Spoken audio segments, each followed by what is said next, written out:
Hello and welcome to this lecture series, which is provocatively entitled Dragons Are Real.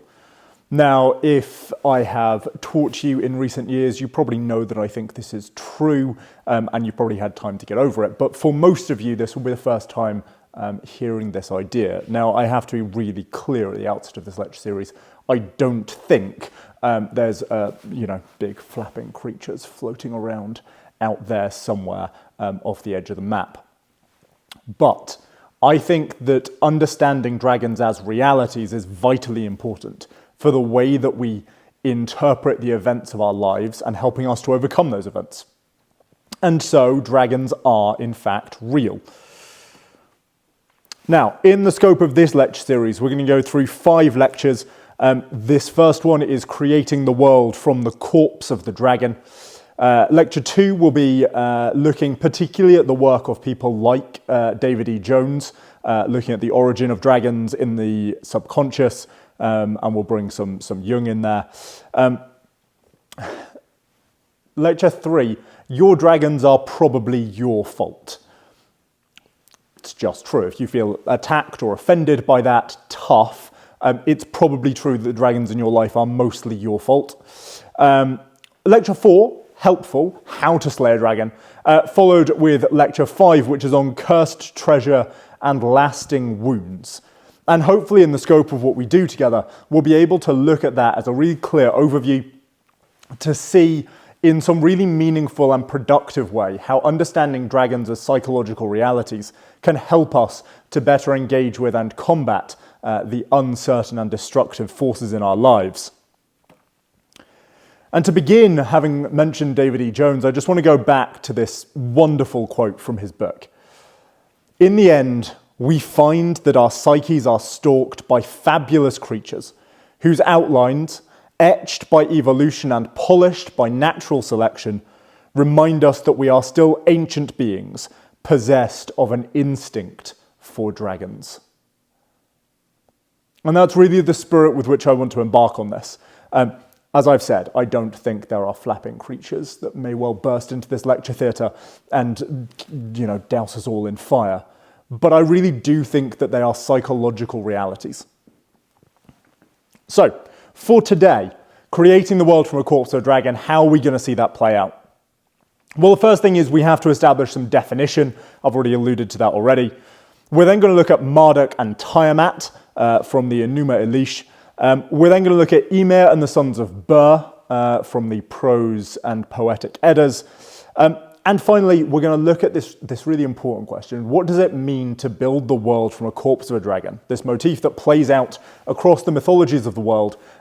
How are we supposed to understand it? Because we're not literally going to build the world out of the corpse of our enemies. I would really hope, okay?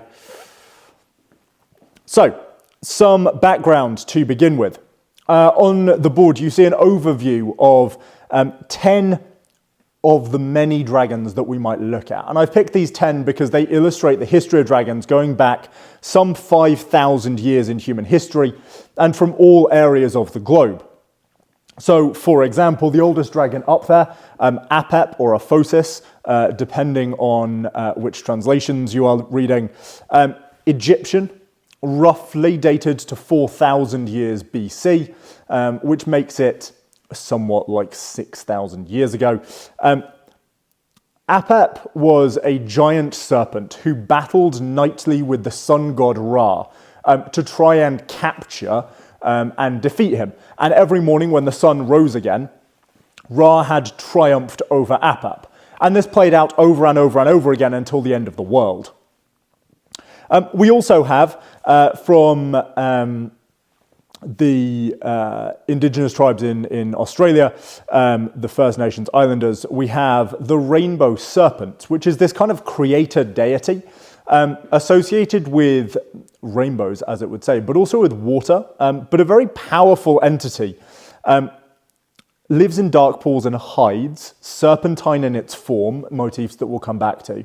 But also, as that creator deity associated with water, potentially phenomenally destructive.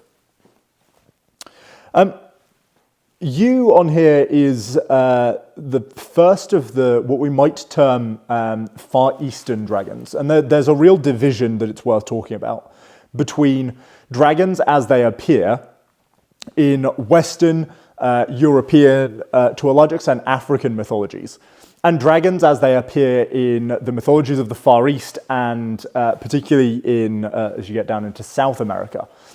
Things like Quetzalcoatl, who is on the board later on. In the West, we tend to see dragons in this negative, chaotic, destructive light. And they are adversaries to be overcome and to be slain. And that's really where my interest in dragons lies. But I can't escape the fact that as dragon mythologies have developed in other places in the world, there is a different image of the dragon that arises.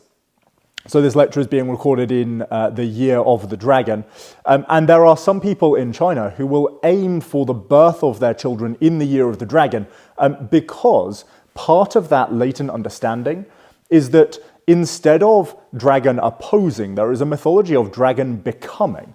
And dragons, while still potentially destructive, are generally seen as these benign or even beneficent creators.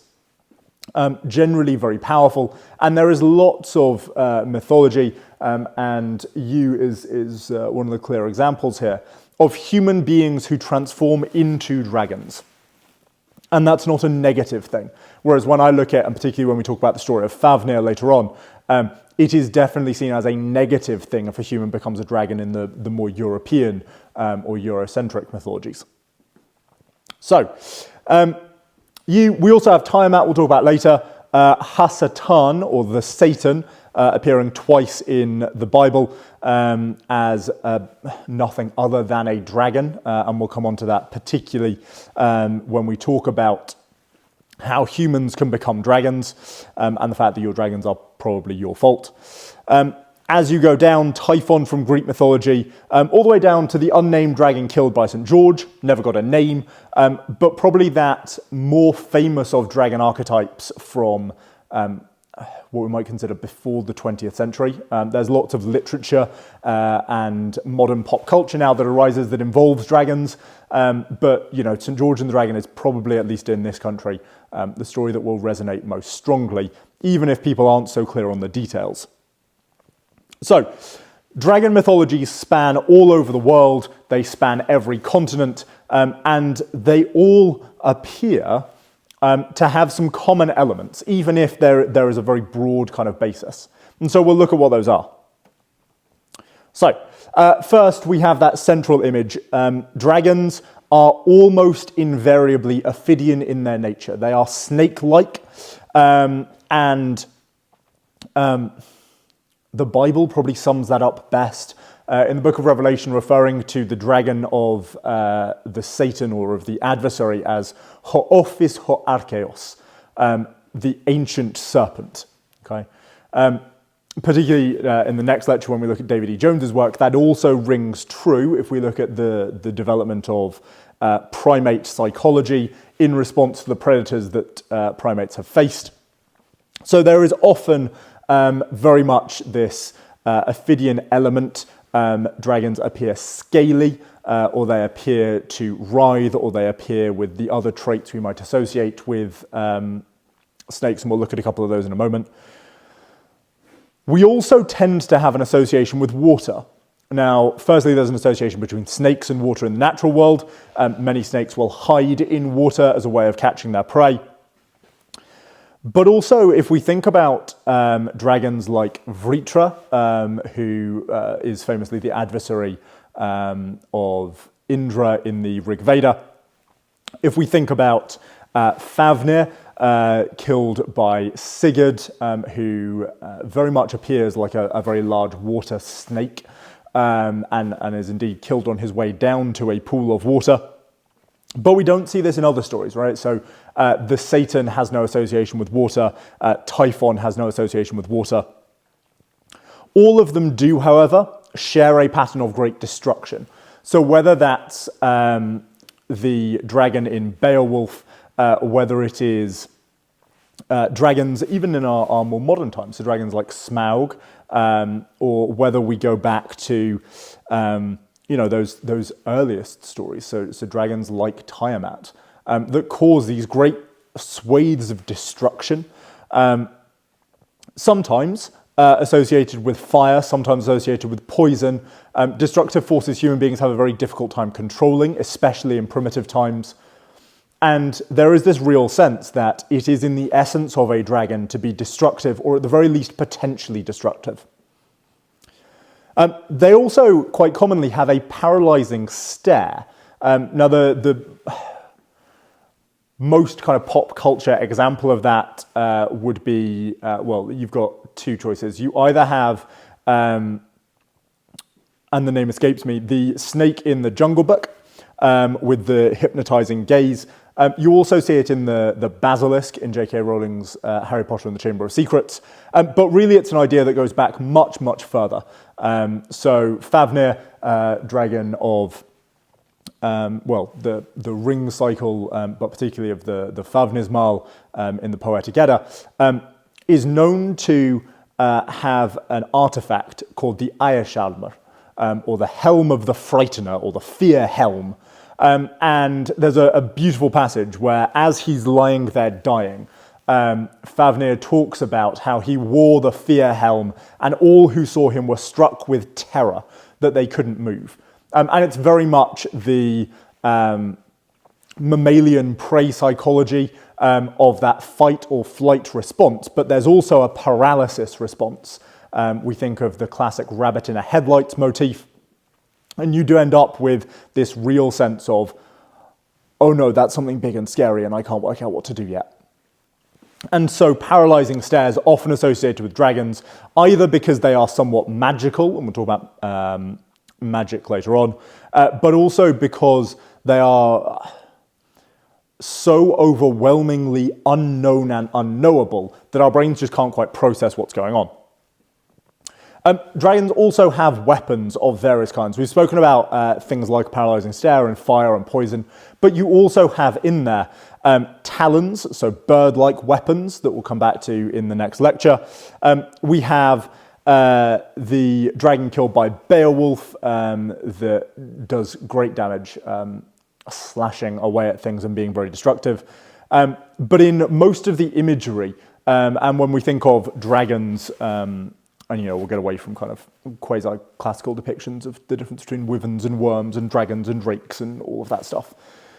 But dragons generally are perceived to be beings with, if they have legs, talons on the end of them.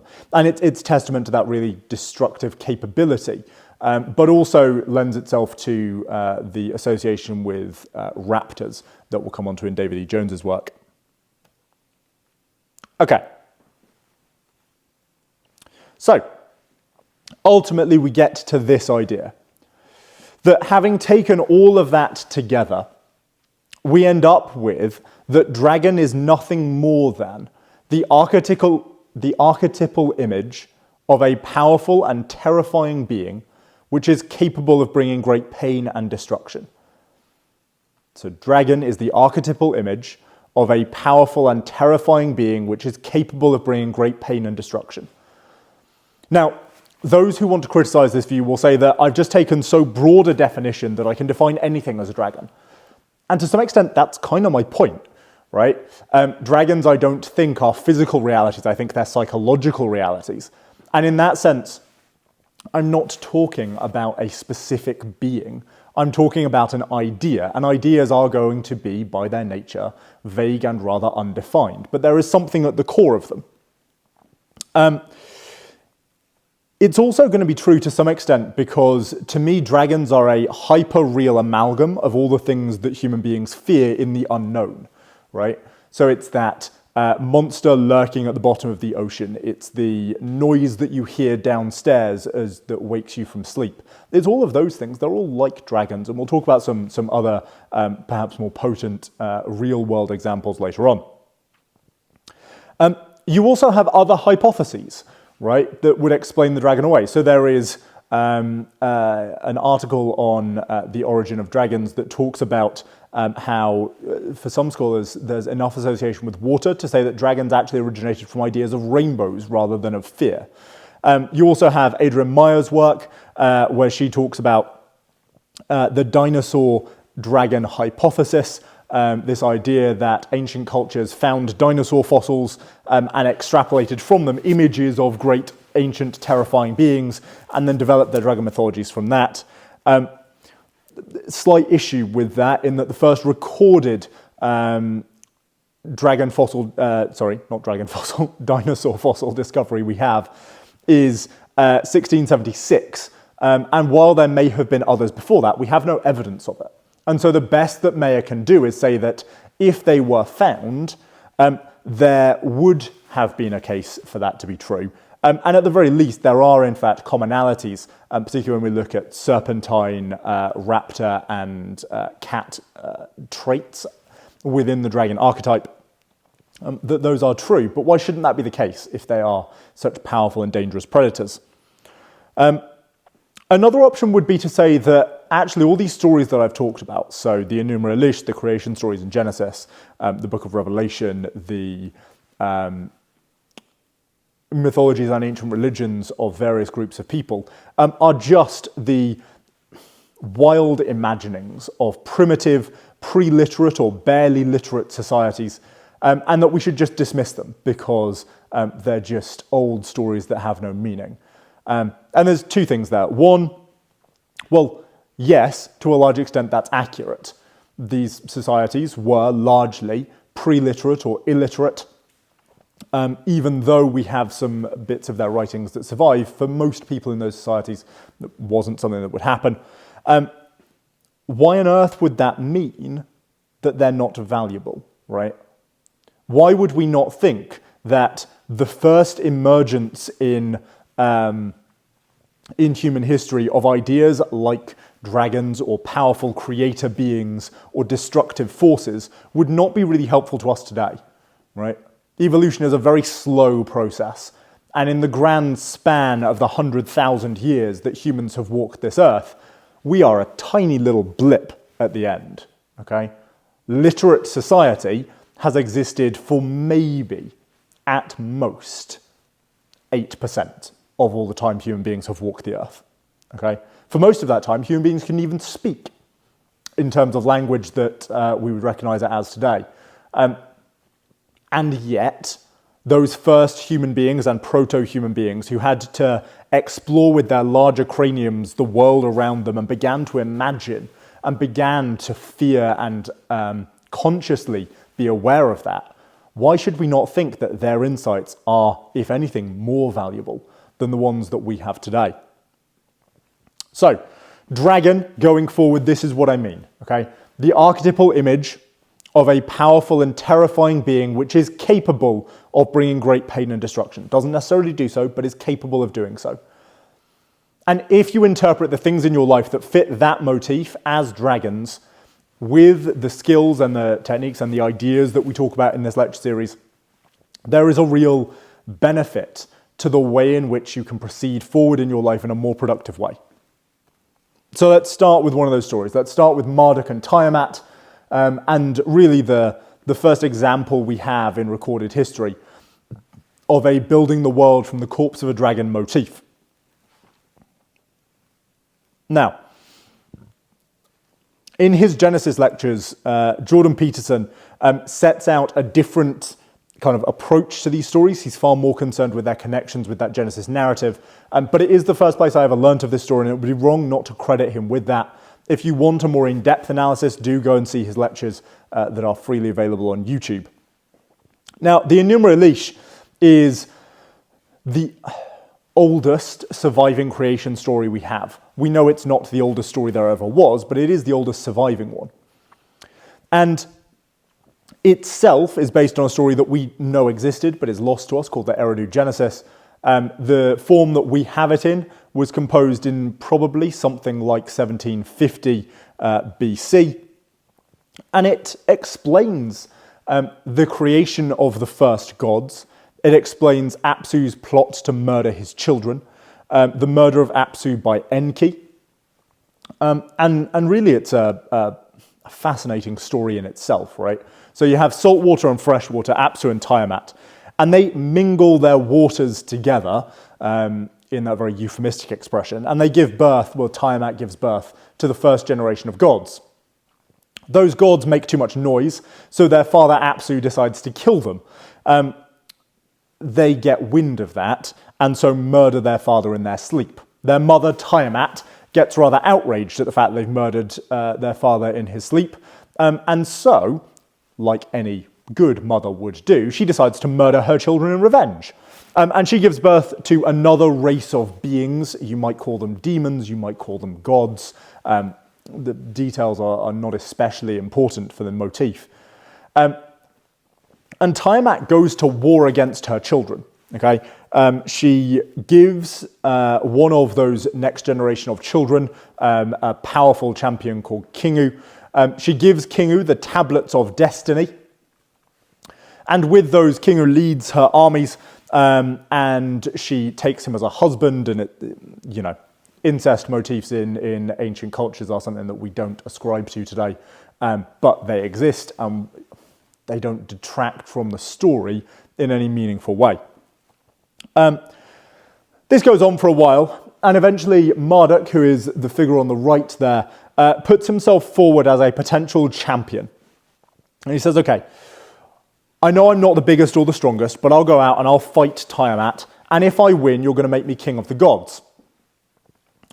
And the gods kind of go, well, we got nothing to lose. Everyone else has kind of come back and been defeated.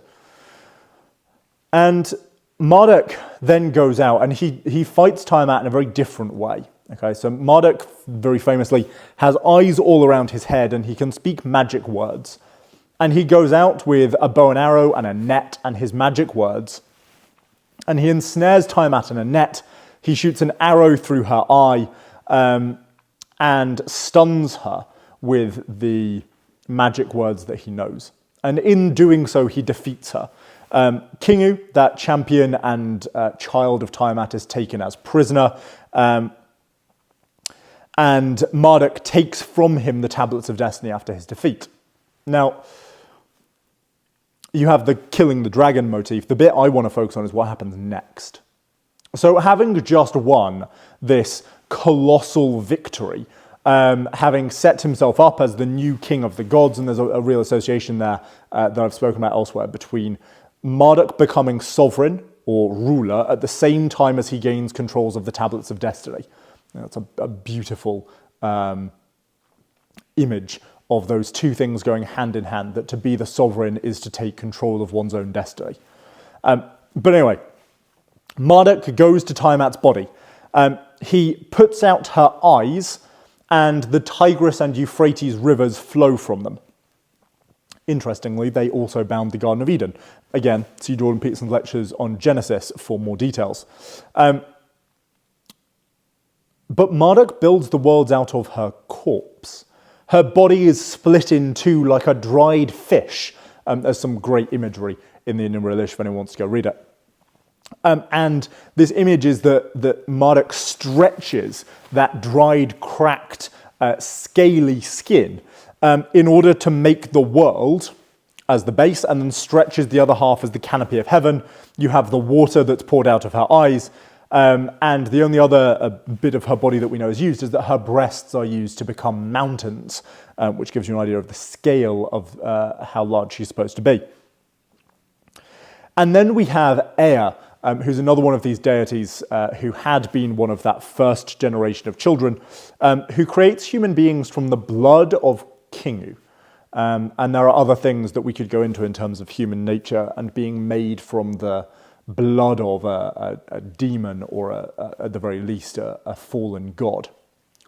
But there is this idea that Marduk, who eventually becomes the embodiment of the Babylonian monarch, kills the chaos monster and builds the world out of her corpse. And we'll talk about what that means for us today in a little bit. I just want to move first to look at Ymir and the sons of Bur. Okay. Now, Ymir is not typically considered a dragon. Okay. He is a Jotun, or one of the Jotnar, which is usually translated as giant. And And he is the first, so he's the primogenitor of all of those other beings. But for our purposes, if we think of dragons as archetypal, destructive chaos monsters, Ymir absolutely is a dragon in that context. And so I think it's fair game to talk about him. Now, the Poetic Edda, recorded in the Codex Regius, is a collection of mythological and hero poems from the 8th and 9th centuries from Germanic, Icelandic, Scandinavian peoples. Now, the formation of Ymir from Ginnungagap and the union of Nephilim and Muspelheim is not within the scope of what we're doing today. But after Ymir is formed within Ginnungagap, or the gaping chasm, or the yawning void, whichever translation you prefer, the primordial being begets several children. One of those children's children, a hero called Bur, gives birth to 3 sons, Odin, Vili, and Ve. And Odin, Vili, and Ve rise up and kill that primordial primogenitor. And we're told very effectively that from his flesh they make the earth, from his bones they make the mountains. The sky that we see above us is in fact the inside of the dome of Ymir's skull. And the oceans are made of his blood. And there's some commonalities with the earlier story, and that is for psychological and linguistic reasons. But the real thing here is, in both stories, you have a new generation rise up, kill the primogenitor of the old generation, in fact of their parents' generation in most cases, and then they build the world out of not their parents, or even necessarily their grandparents, but out of an ancient ancestor, okay? We're talking about a multi-generational thing, not just, as you see more commonly in the kind of Greek mythology, with the war between Cronus and the Titans and their children, the first generation of gods as we would know them. In these stories both, it is a much older relationship. So, what does it mean to build the world from the corpse of a dragon? Well, it's going to mean a couple of things that are really important, but the kind of fundamental one is, when you confront something that is destructive and chaotic and powerful and terrifying, and that could be a tyrannical state, it could be a nightmare, it could be a betrayal, it could be an actual human being, it could be a financial collapse, it could be a global pandemic, it could be so many things. But when you go out and confront it, the killing of it, or the slaying of the dragon, is something that we'll cover in a later lecture. The thing I want to focus on first is what you do when you're done. When I was at Oxford, the best piece of essay writing advice I ever received was that it is intellectually lazy to criticize without offering a better alternative. And the same is true in ancient mythology, except that instead of criticize, they mean kill the primogenitor, and instead of offer a better alternative, they mean make the world anew. It's the same idea, right? This idea that if you're going to go out and kill some great structure that for all it's ill will provide structure to the world, you best be damn sure you're going to build something better than what already exists. Because you know you're going to introduce great pain and destruction and suffering into the world through your action. And so you have to know it's worth it, otherwise you just shouldn't start. That's also Aquinas' view when he writes about the philosophy of just war. Okay? So we're going to look at 3 examples to explain this in a bit more detail. So the first is the American Revolution.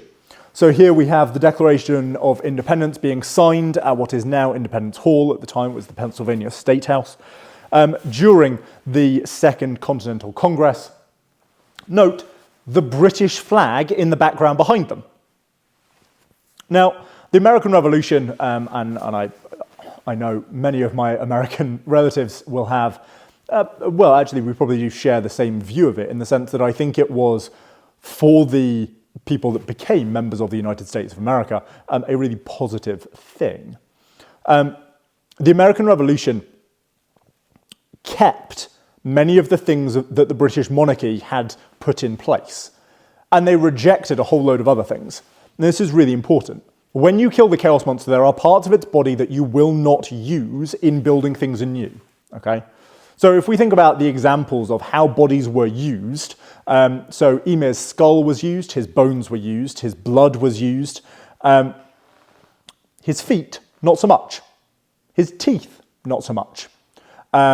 His tongue, not so much, right? All these different parts that you might think, if they were really important, you might want to use. If we think about Tiamat, right, like those talons, the weapons that she would have used, her ability for magic, her wings, all of those things might have made great, wonderful things, but the stories don't tell us they were used.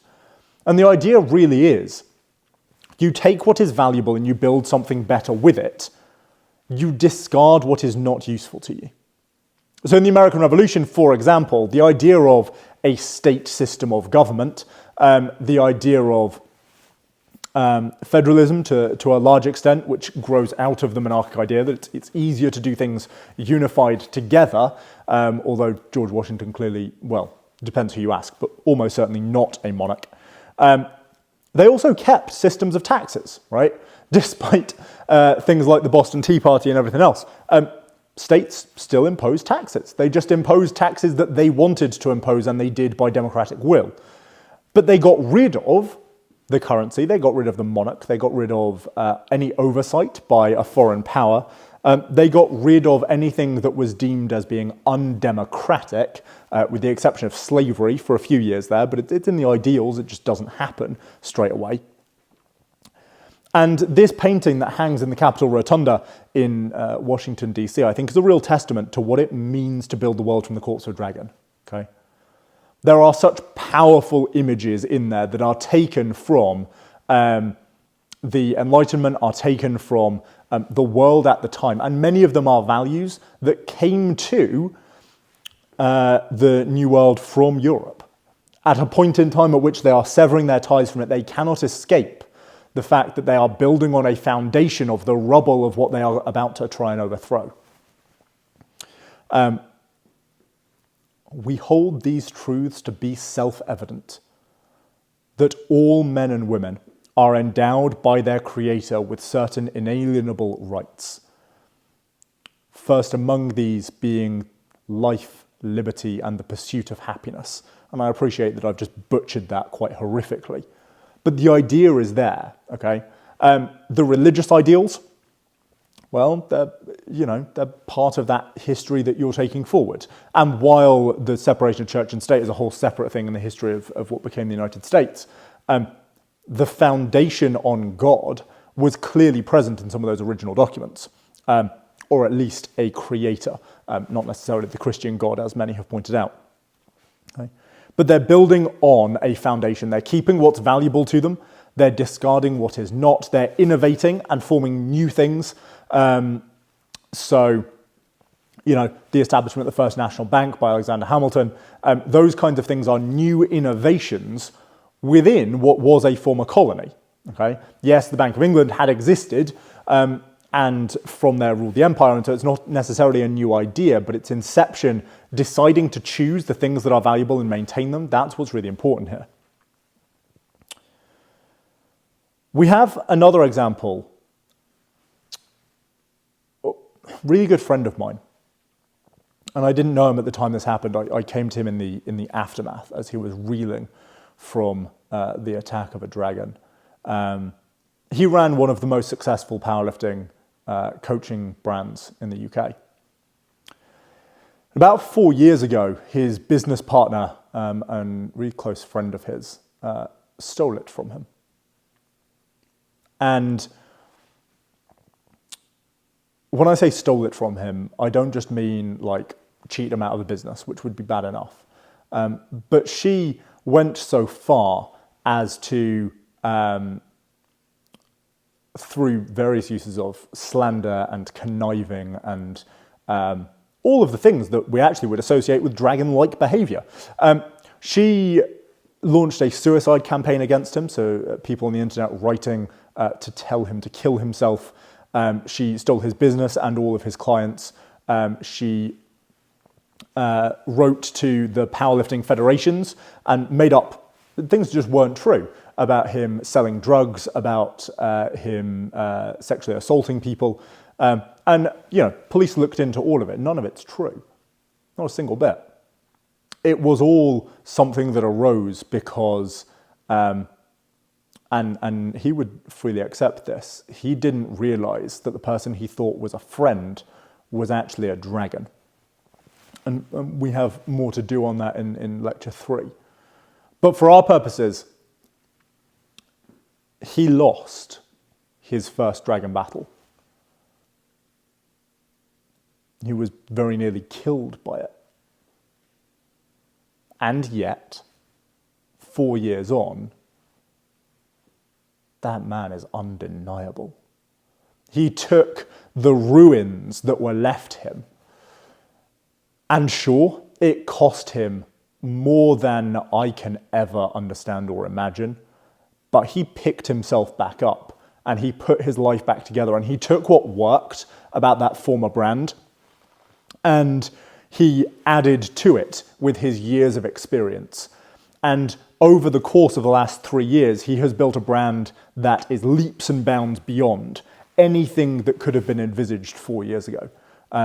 He has just been to showcase his brand at the Arnold Fitness Expo. He has run competitions. He has,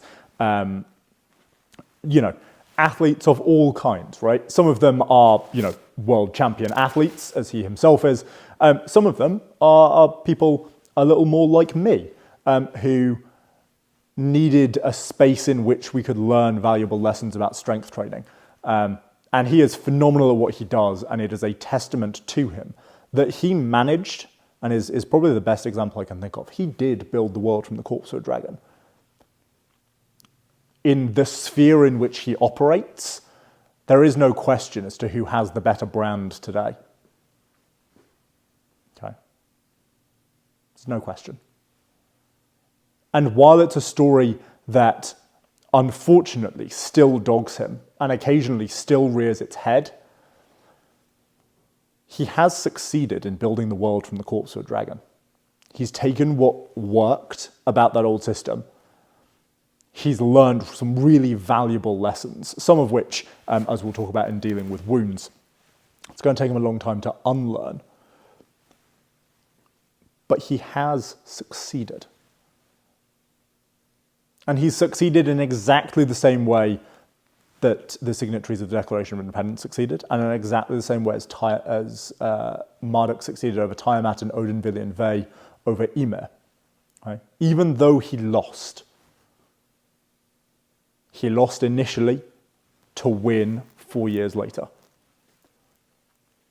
And while I know he sometimes doubts this in himself, he is undeniably the winner. The third example, somewhat related there, is when we think of trauma and the psychological response to trauma. Now, it was brought to my attention last week that a lot of the language that I use in the content that I post online reminds people who have been through therapy of therapy. And, that doesn't surprise me at all. My work is a combination of the lessons that I take from my teaching, the lessons I've taken from my own life, and the lessons I have taken from therapy over the last, 12, 13 years, after my own dragon battle that incidentally I also lost. And yet, there are some things that are really positive about the body's response to trauma. Okay? Some things are incredibly positive. And to think that trauma is all negative is just the wrong way to look at it. Trauma is a protective mechanism in the psyche that allows you to survive pain that might otherwise destroy you. Okay? The inability to form memory, the quicker processing of memory that often does leave us with kind of tendrils of it years and years afterwards, but in the immediate aftermath helps us to survive. whatever the cause of the trauma was, the response that goes, nope, I'm never going anywhere near that again, right? It's all designed to keep you safe. And we talk a lot about trauma in the modern world, and we talk about the issues that trauma causes, and it does cause a huge amount of trauma. It teaches us lessons that it takes us years to unlearn, because it is such a powerful force, okay, that protective instinct and mechanism, so powerful. And yet, there are positives to it. There are things that as people manage to overcome their trauma, there are positive things they can take forward, and there are negative things that are best left behind, right? The positive things that you would want to take forward would be things like, in my own case, be a bit less naive about the world. It's probably a good thing I took away from my trauma.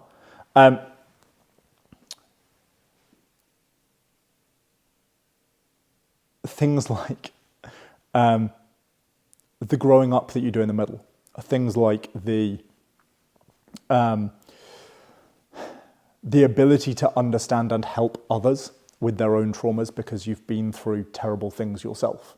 While I avidly maintain that what happened to me was one of the best things that has happened because of the change in trajectory it had on my life. And certainly I wouldn't have studied law and done various other things, and my life wouldn't be what it is today without that having happened. So I'm actually immensely grateful for it. I cannot say that it has been a positive experience. And yet, as I stand here today, there is very much this sense that you take what's positive, you move forward with that, you discard what is not. Okay, so a generalized fear of being around people who are drunk, that's probably not a helpful thing. Life requires you at times, if you want to socialize, to be around people who are drunk. Walking alone at night, even as a rather large human that I am, is also a fear that, while some of it is healthy, shouldn't be terror-inducing. And so there's lots of things that we have to leave behind. But the motif is the same, right? You're still building the world out of the shattered remains of what's left. And sometimes that's because you've won, and sometimes it's because you've lost. But the goal is the same, right? You build the world anew from the corpse of the dragon that you've destroyed. Okay, 2 final things to note before we finish. 1, the association with eyesight that we find in Marduk and in Odin, I think is really important for reasons that we've already talked about, right? This idea that if you're going to tear down some structure, don't care what it is, but some structure that you consider to be draconic, you're going to have to rebuild something when you're done. And in these stories, it seems that the only person capable and worthy of slaying the chaos monster are the people with a plan for what to do when they're done. Both Marduk and Odin can see into the future to some extent. And they both build the world according to some plan they had in mind when they're done. And I really do think, I've done things in my professional life where you come into something that's not in the best of places, and you have to tear it down. You have to break it in order to pick up the pieces that have been valuable, construct them into something new, and move forward productively. Okay, I've done that several times in my career, and it's really tough. Right? You have to convince people to get on board with you. You have to demonstrate that you're capable of doing it before anyone will let you do it, most commonly, unless you happen to own your own business, in which case, you just got your own conscience to answer to. But seeing far enough into the future to know what you're going to build when you're done, really vitally important, because otherwise, you're probably just going to make things worse. Right? Engaging in a dragon battle will make things worse. If you also have no plan for how to fix things when they're done, it's just not going to end well. And while we'll return to the idea of truth and magic words later on, there is definitely an association here between the magic words with which we associate Odin, although there's no literary connection between his killing of Ymir with his brothers and his magic words. It seems odd that someone so famed for his practice of Seder would not have used them. But Marduk absolutely used his magic words. And when I talk about truth, and I go off on one about truth, We'll look into that in more detail. But it is these two things, right? You need really good eyesight to go and kill a dragon, and you need to speak magic words. And those two things, if you have them at the time you go into the conflict, will allow you to build things better when you are done. And so we'll end there for today. I think dragons are real. I think that they are psychological realities. And I think that there is enough correlation that I see between what happens in the old stories and what happens in the world today that we can learn valuable lessons from those stories, apply them to our lives, and particularly this lesson that you build the world from the corpse of a dragon and move forward productively in your life in the face of such abject horror. I think we could all use a bit of that. So good luck with it, and be a good human.